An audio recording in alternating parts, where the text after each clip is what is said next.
Em nome do Pai, do Filho e do Espírito Santo. Amém. Louvado seja o nosso Senhor Jesus Cristo, para sempre seja louvado. Meu nome é Denilson Ferreira, eu faço parte da Fraternidade Missionária Cenáculo de Maria e eu estou aqui hoje para gravar este vídeo, para você, para falar sobre a vida de um santo da nossa igreja, um grande santo, chamado Santo Agostinho de Hipona. Aqui nós temos a imagem de Santo Agostinho, a relíquia de Santo Agostinho. Eu gostaria de partilhar um pouquinho do conhecimento que eu tenho com você, um pouquinho da minha devoção, bem resumidamente sobre a vida deste santo, num vídeo curto, para que você possa conhecer um pouquinho da vida deste homem, que passou por esta terra e que se tornou um grande santo da igreja, que hoje está nos altares. Santo Agostinho, ele é chamado na igreja como a glória da igreja, devido aos seus ensinamentos, devido aos seus escritos, Santo Agostinho é um doutor da nossa igreja católica. Santo Agostinho também, na liturgia da sua missa, ele é comparado ao sol, porque assim como o sol brilha e ilumina a face da terra, Santo Agostinho brilhou e iluminou a igreja de Cristo. Santo Agostinho, quando convertido, ele foi inflamado de um amor divino por nosso Senhor Jesus Cristo. Acalorado, o seu coração foi acalorado de amor por Jesus. Santo Agostinho também no Legenda Áurea vai dizer que o seu nome significa magnífico, luminoso e feliz. Magnífico pela sua vida, luminoso pela sua doutrina e feliz pela sua glória.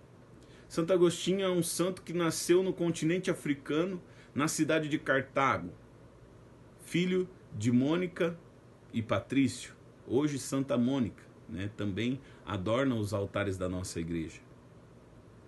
Santo Agostinho passou toda a sua infância, toda a sua adolescência ali no continente africano e foi bem instruído nas artes ali, nas artes liberais, na filosofia, na retórica. Ele se tornou um grande filósofo e um brilhante retórico, O que acontecia com Santo Agostinho é que ele tinha muita inteligência, porém a sua inteligência não era usada para a edificação. Era um conhecimento que ele possuía sem caridade, um conhecimento sem amor. E a palavra de Deus vai dizer que um conhecimento sem caridade é um conhecimento que incha e que não edifica. Santo Agostinho tinha um grande conhecimento e era admirado pelas pessoas pelo seu conhecimento, pela sua retórica, pela arte no debate que ele tinha. Porém, era um conhecimento que não edificava as pessoas, nem a si próprio. Pelo contrário, o enchia de soberba e de orgulho.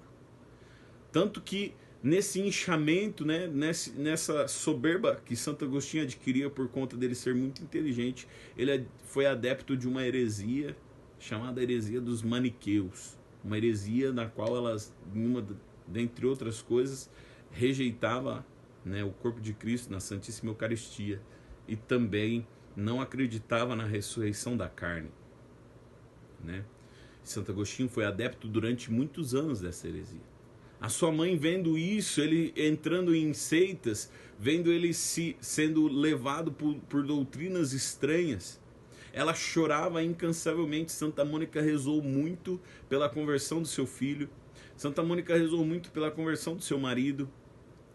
E um dia ela chorava tanto que Deus deu a graça dela ter uma visão. Ela teve a visão de um jovem. Ela estava sobre uma tábua e ela chorava muito.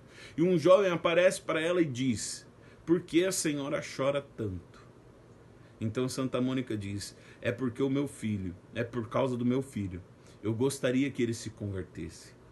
E ali o jovem diz: "Não se preocupe, porque aonde a senhora está, ele também está."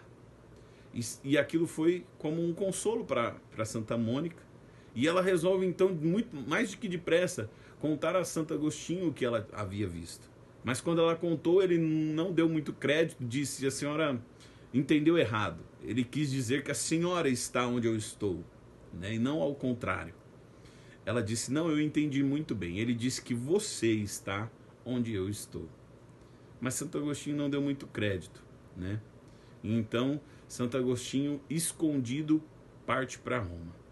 Vai para Roma e lá ele encanta as pessoas com a sua pregação, com a sua arte da retórica, e é enviado então pelo prefeito de Roma até a cidade de Milão, né?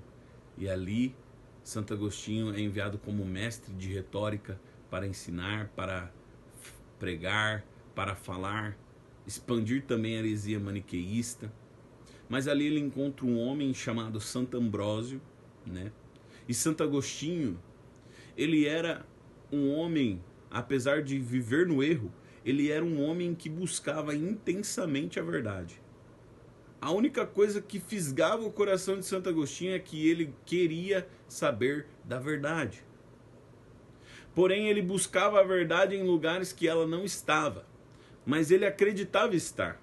Como ele mesmo vai relatar no seu livro das Confissões, no livro 10, no capítulo 23, ele vai dizer sobre a felicidade e verdade, e ele escreve: a felicidade, só há felicidade na verdade. E o homem, por querer ser feliz, acredita que aquilo que ele busca seja verdade, né? E foi assim na vida de Santo Agostinho, mas não era. O homem busca a felicidade em coisas vazias, em coisas que preenchem momentaneamente. Santo Agostinho também foi um homem que buscou a verdade nos quesitos carnais, nos prazeres mundanos, né? Ele se revolveu muito na carne a ponto de ter tido um filho sem se casar, um filho com uma das escravas, né? Não assumiu a moça, não se casou com ela, né? Apenas cuidou do seu filho. E essa moça também depois fugiu, deixou ele com o seu filho porque ele não mudava. Ele vivia nas orgias, nas bebedeiras, ele não dava atenção a ela, ela acaba fugindo e abandonando tanto Santo Agostinho como seu filho. Mas ele era um homem que buscava incessantemente a verdade, porém ele não encontrava. E um dia, em um diálogo com Santo Ambrósio diz a ele: a verdade não é uma ideologia, a verdade é uma pessoa, e essa pessoa é Jesus Cristo. E ali Santo Agostinho foi ouvindo as pregações, as homilias de Santo Ambrósio, e ele começou então começou a no seu coração ser extirpado toda a heresia maniqueísta. Começou a ser apagado, e os olhos de Santo Agostinho começaram a se voltar para a igreja. Começaram a se voltar para a igreja de Cristo. O seu coração foi atraído pela pregação de Ambrósio. O seu coração começava a ser atraído, começava a ser impulsionado em direção àquilo que era a verdade, em direção ao nosso Senhor Jesus Cristo. Até um dia, uma homilia, Santo Ambrósio pregou tão firmemente contra essa heresia maniqueísta que foi extirpado totalmente do coração de Santo Agostinho, toda a heresia, e ele não foi mais adepto a ela. Abandonou a heresia maniqueísta e começou até a pregar contra a heresia maniqueísta. Mas ainda não havia se convertido ao catolicismo, não havia sido batizado, não havia se tornado cristão. Mas já se encantava com as coisas da igreja, já debatia contra os maniqueus e buscava conhecer a verdade. Um dia um amigo vindo da África conta a história para ele de um santo da igreja, Santo Antão do deserto.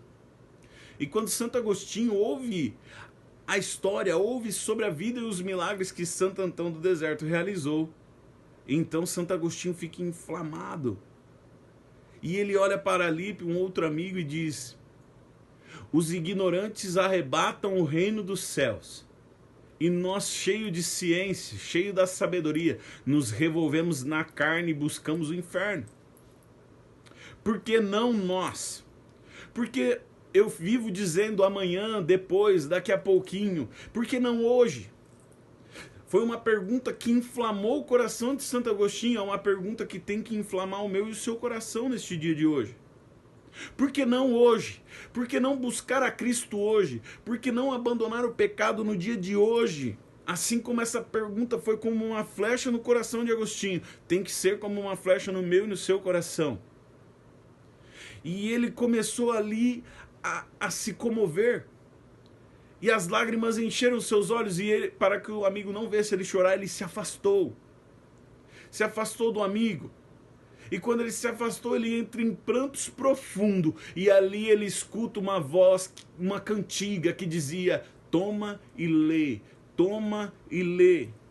Ele fica sem entender o que era aquilo, porque ele imaginava que eram algumas crianças brincando ali por perto. Mas então a voz continua: toma e lê, e ele não avista ninguém. Então ele entende. Ele se lembra do livro dos Romanos que está perto do seu companheiro, e ele volta mais que depressa até este livro.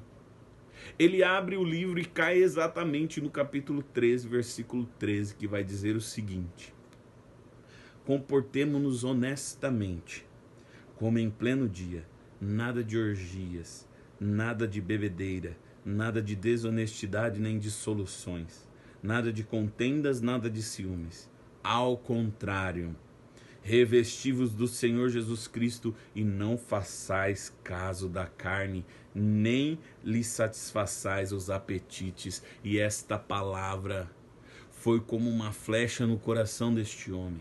Assim como Santo Antão um dia ouviu: vai, vende tudo que tem, vem e segue-me. E aquele santo fez exatamente o que a palavra dizia. Santo Agostinho também foi inflamado com esta palavra, e ele abandonou a orgia, a bebedeira, as contendas, os ciúmes. Ele abandonou todas as obras da carne e ele quis ser batizado. O seu coração foi atraído, o seu coração foi fisgado pelo nosso Senhor Jesus Cristo. E o próprio Santo Agostinho vai dizer: Deus tem sede que tenhamos sede dele. Meu irmão, eu quero dizer para você nesse vídeo, como Santo Agostinho foi fisgado, você também, porque Deus tem sede de você. Deus tem sede da sua alma. Deus tem sede de te conquistar. Deus tem sede de te salvar. Basta que você queira. Basta que você abandone toda uma vida desenfreada, toda uma vida desregulada, e busque incessantemente o reino dos céus. Assim como fez Agostinho, como ele é um exemplo para nós, assim você é chamado também a fazer parte desse exército eleito. Então Santo Agostinho tomou uma resolução na sua vida, comunicou à sua mãe, Santa Mônica, que ele se batizaria, adentraria a fé católica. E assim foi feito no tempo pascal. Ele procurou o bispo Ambrósio e ele foi batizado, não somente ele, mas seu filho. Todos foram batizados ali, e Santo Agostinho foi convertido à fé católica. Começou então a ser membro da igreja, membro do corpo místico de Cristo, né? E aí Santo Agostinho resolve então voltar para a África. E ele volta para a África. Sua mãe, né? Muitas pessoas têm dúvida nisso. Se Santa Mônica chegou a ver a conversão. Ela que rezou 30 anos pelo seu filho. Se ela chegou a ver a conversão. Sim, ela viu a conversão. Ela foi comunicada por ele. Ela viu ele sendo batizado. E ela morreu no caminho de volta para a África, quando eles estavam voltando para a sua terra. Ali ela falece. Não somente Santa Mônica, mas também o filho Adeodato falece. Os dois falecem na viagem, né? E ali Santo Agostinho volta para Hipona. Ali ele conhece o bispo de Hipona. E esse bispo, depois de conhecê-lo e ver a sua sabedoria, o ordena presbítero. Mas Santo Agostinho relutou um pouco, porque ele não se achava digno deste cargo. Ele relutou um pouco, não queria, mas mesmo assim o bispo o ordena. Ele toma posse então, né, dessa ordenação, faz as suas funções, e muito pouco tempo depois ele já se torna bispo de Hipona. E ali ele fica 40 anos no episcopado. Santo Agostinho fica 40 anos no episcopado, pregando. A sua pregação convertia. Como bispo, ele era imparável. Os seus escritos foram inúmeros e inúmeros. Ele não parava de escrever. Algumas coisas até se perderam, né? Mas ele era tremendo como bispo. E ele começou então ali, ficou ali 40 anos e combatia as heresias, refutava todos os hereges. Ninguém podia com o bispo de Hipona. E quando a cidade foi atacada, todo mundo a abandonou, mas Santo Agostinho permaneceu em Hipona. E com 77 anos de idade, Santo Agostinho cai doente em uma cama. E sabendo ali, né, da sua morte, que ele iria falecer, que a sua alma ia se separar do seu corpo, ali ele pede já para que ninguém mais adentrasse o seu quarto, somente o médico, né, e aquele que levava as refeições. Durante 10 dias, Santo Agostinho fica meio que na solidão, né? Somente o médico e aqueles que levavam a refeição é que podiam estar dentro do quarto. Santo Agostinho, antes da morte, ele dizia que nenhum homem deveria morrer sem confissão e sem a Eucaristia. Era um homem apaixonado, era um homem zeloso pela igreja, né?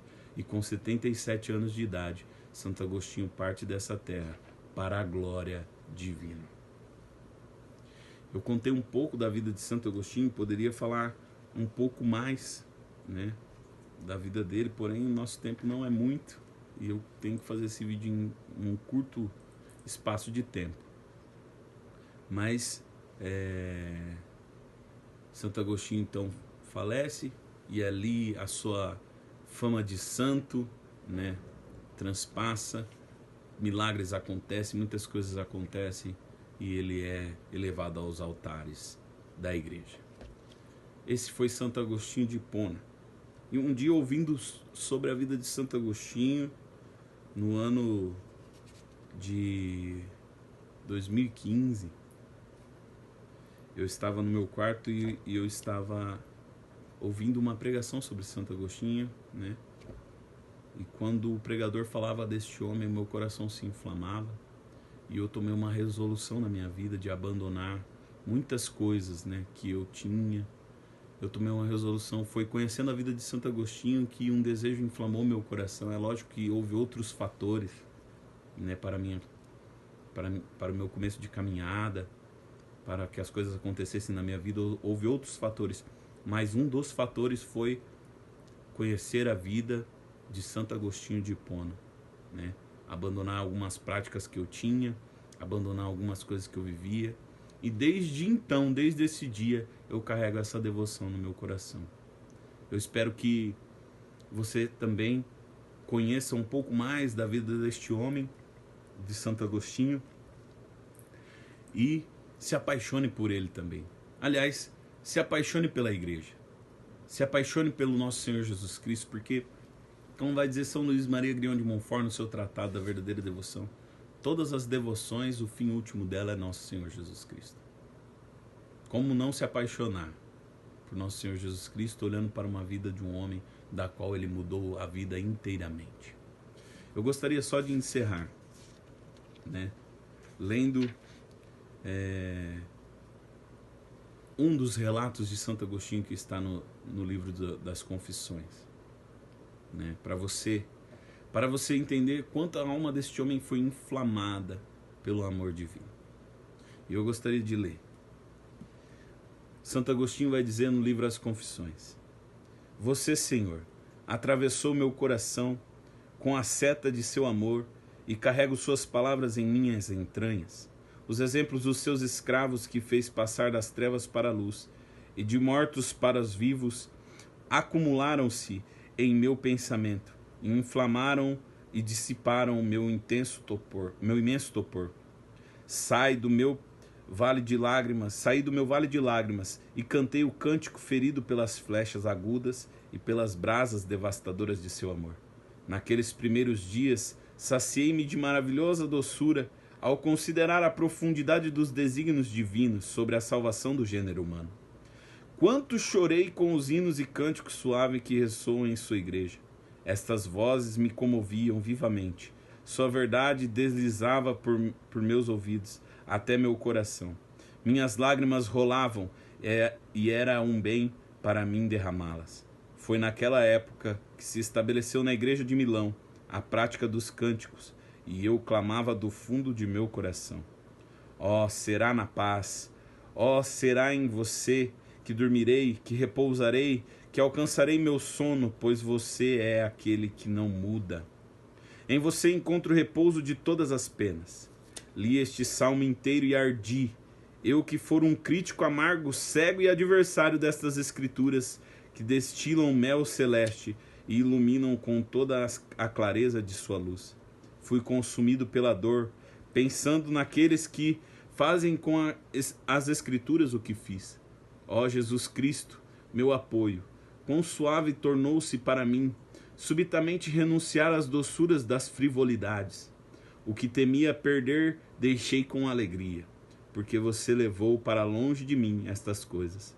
Você, a verdadeira e soberana doçura, expulsou-as e entrou no lugar delas. Mais suave que todas as volúpias, mais de uma suavidade que não é da carne e do sangue, mais claro que toda a luz, mais escondido que qualquer segredo, mais sublime que todas as honrarias buscadas por muitos. Santo Agostinho foi um homem apaixonado pelo nosso Senhor Jesus Cristo. E é o testemunho que eu trago para você hoje, deste santo, deste homem de Deus, que você também seja apaixonado pelo nosso Senhor Jesus Cristo. Louvado seja o nosso Senhor Jesus Cristo, para sempre seja louvado. Em nome do Pai, do Filho e do Espírito Santo. Amém.